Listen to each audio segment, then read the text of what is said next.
भारतीय सैन्य दलातील जवान आणि अमरावती शहराचे सुपुत्र पराग मोरे यांना विशाखापट्टणम इथं सरावादरम्यान गोळी लागून वीरमरण आलं। त्यांच्यावर शासकीय इतमामात अमरावतीत अंत्यसंस्कार पार पडले।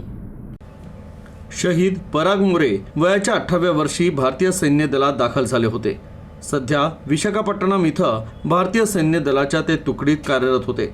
2 दिवसांपूर्वी सरावादरम्यान बंदुकीची गोळी लागल्यानं त्यांना वीरमरण आलं।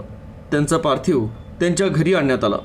पराग मोरे यांच्या पश्चात पत्नी, आई, लहान भाऊ, 3 वर्षाची एक मुलगी आणि 5 वर्षाचा मुलगा तसंच मोठा आप्त परिवार आहे। पराग मोरे यांची अंत्ययात्रा साईनगर परिसरातील खंडेलवाल नगर येथील महर्षी अपार्टमेंटमधून काढण्यात आली। अंत्ययात्रेच्या वाहनाला फुलांनी सजवण्यात आलं होतं। तर पराग मोरे अमर रहे अशा घोषणा देण्यात आल्या।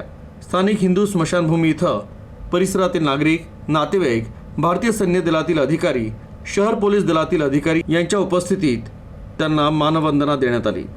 तर भारतीय सैन्य दलाच्या वतीनं जवानांनी बंदुकीच्या 3 फैरी हवेत झाडून मानवंदना दिली।